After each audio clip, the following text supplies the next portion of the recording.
Hey everybody, welcome to Southern Gmoregals and Try It Tuesday. We have 3 farmhouse style DIYs. If you're new to my channel, I'm Elizabeth. I want to welcome you here, and if you're returning, welcome back. So I love the look of the 4 frames put together to give it a windowsill look or a window look. So I wanted to try that myself. I've seen a lot of different YouTubers do this technique, so this was a good opportunity to give it a try for myself. So I'm going to reference our host of the Try It Tuesdays today, Sammy from Unicorn Dust Design. She made this beautiful windowsill frame. It's actually a Christmas design, so I'm going to kind of reference this look and try to make one on my own. I purchased my frames from Walmart. They were 97 cents a piece. I really wanted some dark frames so I could paint them white and sand them just a little bit so some of that would show through. You can purchase these at the Dollar Tree too. I really like the look without the glass in them, and I'm really kind of, hazardous with the glass in it with something sitting around. So, and I break the glass out of these a lot of times just taking it out of the frame, but I'm going to leave the glass out of mine, and I'm going to use the E6000 glue to glue these together. I'm going to do the 2 pieces at a time, and then I'll glue the 2 sections together to make the one big piece. Once the glue is dry, I just went and painted my frame the plaster shade of chalk paint from Waverly, and then I'm just taking some sandpaper and going over just to give this more of a weathered or rustic look. I'm going all around the frame. I had taken a picture last year in Hobby Lobby that had a frame like this with a little green wreath in the center with a little bunny on it. And I wanted to make that last year and I ran out of time. So that's kind of what I'm going to decorate mine with, is a little bunny in a wreath. And it was up against a white windowsill look like this. And this is really simple and easy. Anyone can do this. It's really easy to glue this together and just lightly sand it there. I found this at the thrift store. I actually thought it was 3 little wreaths together, but it's actually one long piece. So I thought that will work really great. Only paid $1 for it. I'm going to kind of shape it in the size of a wreath that I want, and I'm going to cut it. And to put this together, I'm just going to take my glue gun and put a little bit of glue down inside of this like grapevine material and just kind of push it together here to hold it together. I didn't want to use a zip tie or any kind of wire or anything. I thought that might show. So I'm just going to use a little bit of hot glue from my glue gun. And I didn't want to glue my wreath to the frame, and I didn't want to try to put like a little tack or a nail in there, but I wanted to be able to change this out. So I actually just took a little stiffer piece of the grapevine or what this wreath is made of that looked kind of like a hook. And I'm just gluing it right here into the center of the 2 frames here. And it has kind of like a little hook shape there. So I'm just going to hook the wreath on that. That way I can change it out for the different seasons, or if I want to put something else here on my windowsill frame. And the little wooden bunny, he just came from the Dollar Tree. I painted him the plaster shade. I went over him just a little bit with some antique wax. And I'm just using some little floral picks. I think those were from Walmart. Those were some that I had left from last year. I'm going to use a couple of the little white flowers. And then I have a little bit of raffia that I'm going to put just a little bit around the edge of my wreath. And once I got everything kind of positioned where I wanted it, I just used my glue gun to glue the flowers just really lightly onto the wreath. I made a little bow here for my bunny from the raffia. I really love this little bunny shape from the Dollar Tree. I think he's really a cute shape. The one they had at Hobby Lobby, he was kind of hopping or kind of jumping through the wreath. So it was a really cute bunny too. But just going to put a little simple bow on him there. And then I'm just going to add a couple little pieces to the bottom of the wreath of the raffia. So he's really cute and simple and, of course, budget friendly. And, Easter is going to be here before we know it. Now, I'll have Sammy's channel, of course, listed down in my description box for being the host, but I also have the link to her video that gave me the inspiration for the windowsill design here. Leave me a comment. Let me know what you think about this little bunny wreath and the windowsill design. So we're in the Try It Tuesday collaboration today, hosted by Sammy from Unicorn Dust Design. And in this collaboration, we're finding other DIYs that we love from other YouTubers and recreating that and making it our own, but giving them credit for their design. So Sammy's channel is listed down in my description box, along with the playlist, and then along with the links to the YouTubers that inspired us for our creations. For my next DIY, we're going to be making a lantern or a bird cage type DIY. Definitely has a great farmhouse style. So I'm going to use these cross stitch hoops. These are 4-inch hoops. I had a little trouble finding these though. Sometimes they'll have them at my thrift store, but they don't always have the same size. So you'll need 2 matching sizes. I did find these though at Walmart. They were about $2.30 some cent. I think they're a little cheaper at Michael's, but I don't have a Michael's. It's real close to me. So just be on the lookout for these. This is a really simple, fun design that has a great look. I'm using the little tongue depressors from the Dollar Tree, and this is the bigger size. So you'll need 4 of those, but there's like 60 in a pack. So you'll have tons of those left over.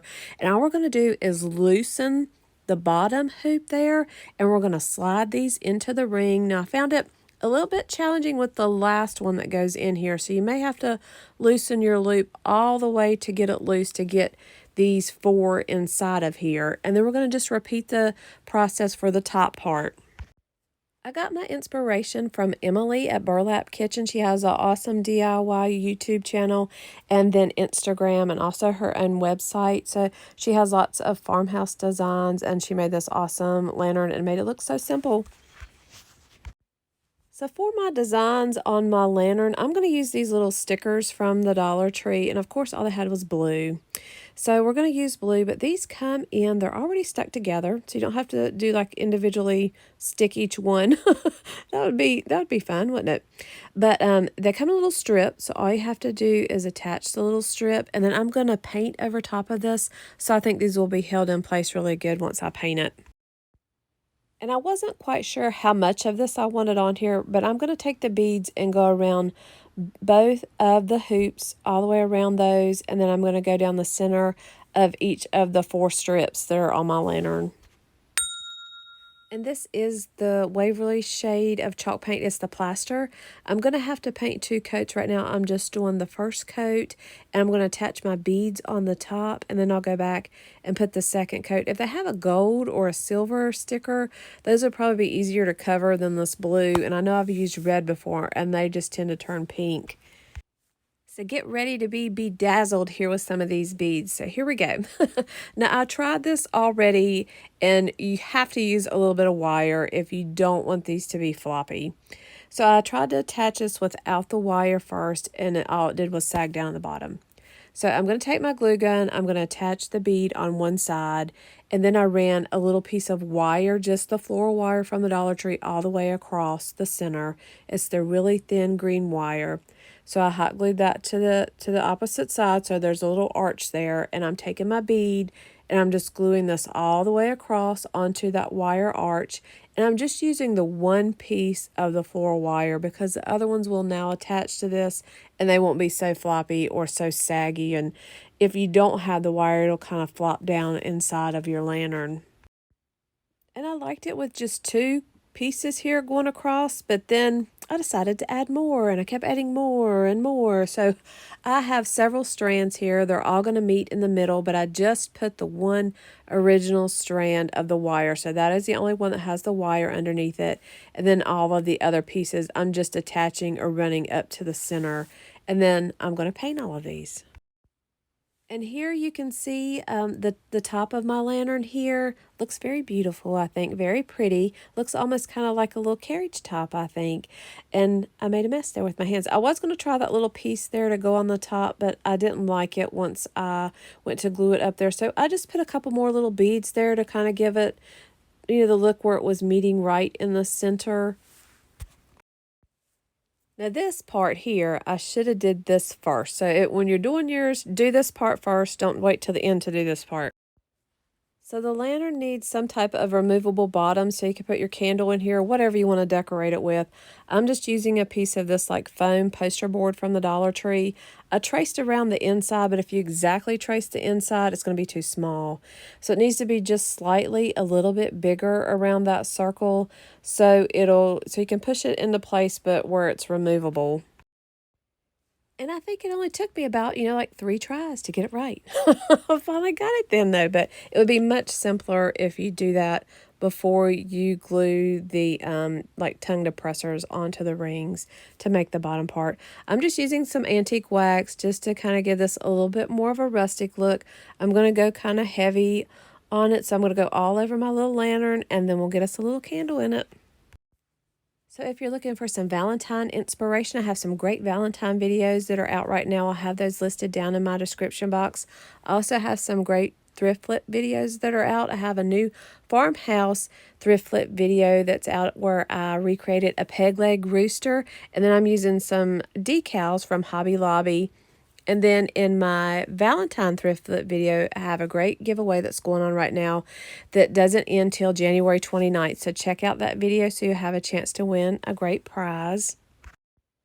And I'm just using a Dollar Tree candle in here and a little bit of lamb's ear. I'm going to dim the lights a little bit so you can see this glowing a little bit. I think it's very beautiful, very pretty. Simple, inexpensive. Check out Emily's channel, Burlap Kitchen, and see her design, and check out some of her other country or farmhouse DIYs that she has. And this is another one of those great pieces that you can change out for the season or change out to match some of your, whatever you're decorating with in your home. But, it's great that it's so inexpensive to make, but gives that wonderful high-end look. I hope you like this piece. Leave me a comment. Let me know what you think. I try to respond to all my comments. Sometimes it might take me a couple days, but let me know what you think about this design. And you can also connect with us on Instagram and Facebook, and we'd love to have you subscribe. So this one is a super easy DIY anyone can do. I have this little wooden house from the Dollar Tree. I got my inspiration from Lisa at Our Gray House, and I'm going to recreate her little version of this little Valentine house here. Of course, it's a budget-friendly design, but it's so simple, and I love the way that this turned out. The first thing I did was just paint my little house the plaster shade of Waverly chalk paint. I have these awesome little stationery or scrapbooking paper from the thrift store, and this one has music notes on it, and that's one of my favorites with the music notes on it. It's kind of a clear piece of paper with like a metallic gold. The music notes are in it, and it has a little bit of wording under the music notes. So all I'm going to do is I'm just going to trace around my house and then cut it out. And while making this DIY, I discovered that this paper is not the most user-friendly when it comes to putting it on this wood. I've used just some small pieces of the music notes, but a little bit bigger one.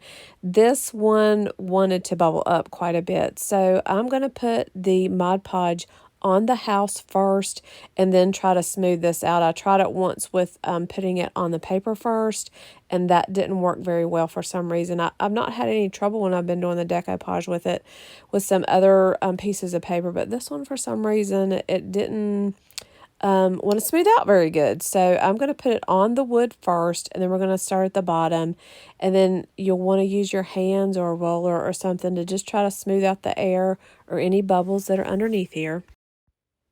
And I'm going to just take a little bit more of that Mod Podge and go right around the edges. It overlapped there just a little bit, but that's okay because it's folding down the side. And I have some of these little wooden hearts. They came in a pack. There were several different designs in that pack I want to put onto the front. So all I'm going to do is take my glue gun and hot glue a little bit of the twine on the back and then twist it around, and we're going to glue our heart on the front.